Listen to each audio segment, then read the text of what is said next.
ITVX guests have said they got the perfect marriage and it's all because of magic. Well, I guess every marriage is perfect because of magic. Of course it is. Of Right. course it is. There's always magic in a marriage. Married witches Anne and Tim have flown in today with fellow coven members Julie and Mark to tell us about their bewitching love story. Happy Halloween, all guys. of you. Happy Samhain. You look sorry. wonderful. Happy Say it what? properly. Happy Samhain. Samhain. Yeah. Explain the origins of the... Gaelic, for Gaelic. summer's end. Lovely. Okay. Yeah. Beginning of winter, time of the dark, Yeah. last harvest. So this would have been the final harvest to draw in that would have to last you until the till the spring comes. So And would that have come with it a celebration? yes, so they would have a big bonfire. And you would be lighting lamps to welcome in, because this is the time when the veil is very thin. So the ancestors can come through tonight. Yeah. So your ancestors can come. So you would leave a lamp or a candle burning to welcome them home. You would leave a place set for them for supper. And It's that's amazing what how we the do. crossover between the pagan religion and sort of Christianity is Yes. actually far closer. Yes. You know? So every Christian holiday comes from a pagan. Yeah, yeah. So Yule, Christmas. Ostara is Easter. Yeah. Yeah. Samhain, Halloween, all through the year, the turning of the seasons is followed by a Christian See, you find festival. commonality with So, everyone. exactly. Right? It's so interesting. So, Anne and Tim, you're married. Yes. Did you use any form of magic at all to get together? No. Not at all. It was just a link, wasn't it? When we met each other, it was when we'd have to separate. It just felt, you know, when you just don't want to go back to your house or whatever, because you feel like you're losing that connection. How did you meet? We met at a party. He was picking me up to take me home. Aw. And he picked me up off the floor to take me home. And was we you- saw... I may have had taxi a driver. drink. No, he worked for the ladies that Right, was gotcha. doing my party. Oh, so you'd had a bit too much to drink, Anne. Maybe a little bit. And lovely Tim rescued you. Literally picked you off the floor. Knight in shining armour. But there is an incredible bond between you two, isn't there? Tim, tell us a little bit about that, because sometimes when there's something that's not right with Anne, you actually feel it, don't you? Yes. I can tell normally if she's hurting. I can pick up if she's fallen over, so she's hurt herself, even if we're miles apart. That's unbelievable, isn't it? Twins say they feel... We talked about that this week, didn't we? Twins have that similar connection, don't they? It's like a soulmate connection. Yeah. And Tim and Mark, and this is it's debunked the myth. So if you're a man, you can still be a witch. You don't have... You're Absolutely. not a wizard. Some people say, oh, a man, you'll be a wizard or a sorcerer or a... No, still use the word witch. And actually, if you go right back, witches are actually called cunning men and cunning women. And they were really the people in the village that could cure things. Yeah. And that's where it all sort of comes from. But no, actually quite a few witches were killed in the trials, you know, in the 1600s. Yeah. It wasn't just all women. Yeah. Although it mostly was. Yeah. Mostly women were first. So back in the day, when it first started, it would be basically people that go out and, I don't know, be able to find more medicinal herbs and just people that want one with the land, right? Folk magic, really. Yeah. It was when, if you think of time without doctors, or if you couldn't afford them. Yeah. So the local peasantry, it's really for the poorer people. Yeah. And it was about herbs and knowing things and knowing about predicting weathers, and it was all that knowledge. And actually, witch comes from Wicca, which is wise person. Yeah, wise. Not specifically man or woman. Yeah. And you, Anne, I don't know, you're actually the lead. Sorry, Julie. You're the leader, aren't you, of the coven? Well, I started the coven up. We have a council of 5 who run the coven, because we have a large online coven as well as our inner coven. So there's sort of 70, 80 of us all together. So we have a council that deal with everything. Yeah. But I do have the final vote. Julie gets 2 votes. So she's the boss. Yeah. She's the boss girl. Explain to us how many people can be in a coven and what is a coven? So we aren't a traditional coven. So a traditional coven would have 13. So we don't follow...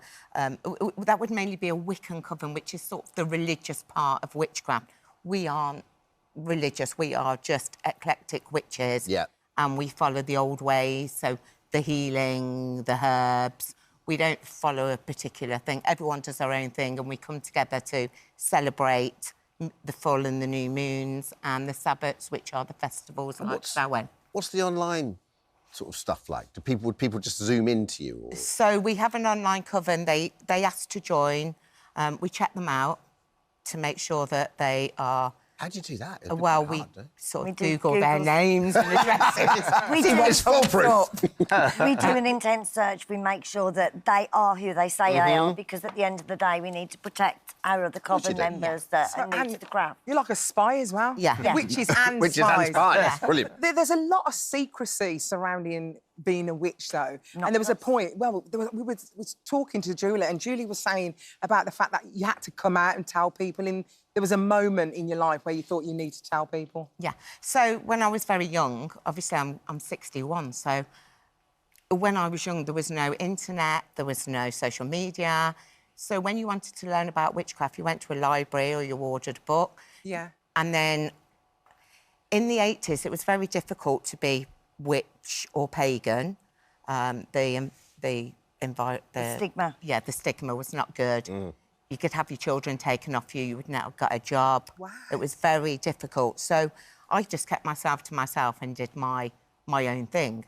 And about 2015, one of my daughters said to me, Mum, you know, there's witches all over Facebook. And I'm not really a social media person. So I had a look and I was like, oh, wow, there is. Yeah, your tribe was there. Yeah. And then I looked and I thought, some of these people aren't actually witches. Some of these people are using social media for their own gains. Right. And I was like... you could tell straight away. Yeah, you can tell. It's a lot of it's like misinformation, wasn't it, that they were being given? So I set up my own Facebook groups, and then a couple of years later, I set the coven up. And if people are watching this and they're intrigued in it and just sort of paganism as a whole, you can't just say you're a witch, can you? Presumably there's sort of some sort of... Can. You can just say it. Yeah, so but that's whatever you want. No, but that's my point. Is like you have to check out these people that are the real deal. So, can you... Hang on, we're checking out that those people haven't got psychiatric problems. Right. So how have to safeguard our coven. Of course, but how does one become a witch?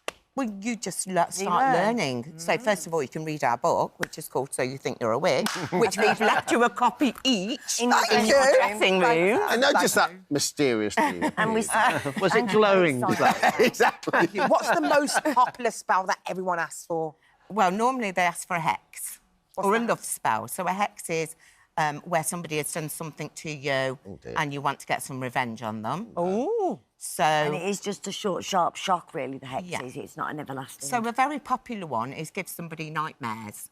Oh, right, OK. So... That's quite popular. Yeah. How long does it last for? Well, it lasts for a week. Got any nice ones up your sleeve? Yeah, we do lots of love spells, lots of healing spells, lots of abundance spells.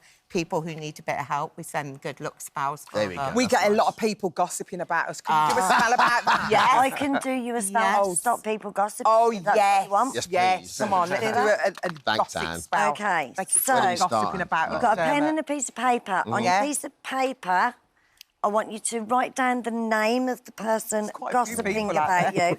If you don't know who it is, just write gossipers. Oh, yeah. Yeah, gossipers. Do you want a bigger piece of paper? Can I say, while you're doing that, can you really think in your mind that people who gossip, imagine random people gossiping with a piece of tape over their mouth or their mouth stuck together. I can Happily. see. I can see it now.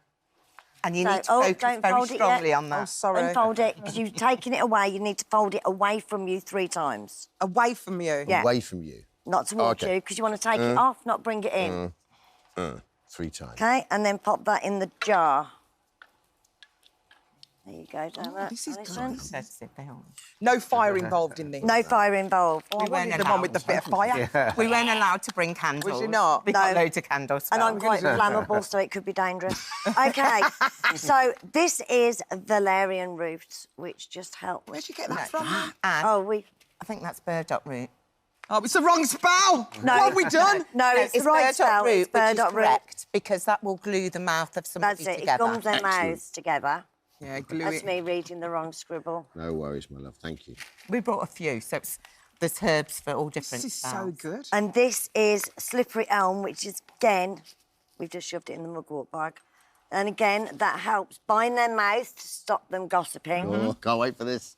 The crew. And then the Are they last gossiping one, about us? No, they normally do. Is that? the last one is a bay leaf, and this is to protect you What's this one? This is protection and protecting you from slander. you. So this Yes. is a Bailey. We need this. I thought this was a Bailey. I'd probably write gossip on that Bailey as well. Don't Bit of we? action. Oh, well, it's in.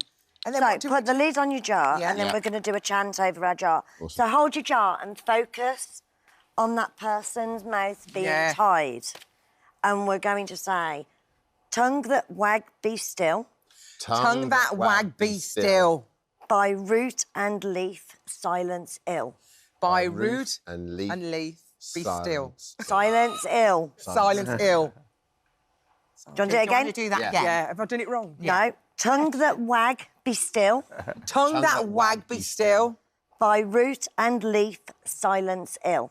By root and leaf, silence ill. Right, and then this goes either under your bed for a week and then bury it in the bottom of your garden. Well, there you go. Well, And then that there's will some- hopefully stop the gossip. Thank you. Thank you so much. If we had candles, we would seal the jar as With well wax. to seal the spell in. Right, yeah. It wouldn't- Well, Anne and Tim and Julie and Mark, thank you for joining thank you, us. guys. Brilliant. Thank you for having us. Still to Hi everyone, come. just wanted to say thank you for visiting our This Morning YouTube channel. Now listen, we upload new content every day, so go ahead and hit that subscribe button so you don't miss out. And we'll see you in the morning.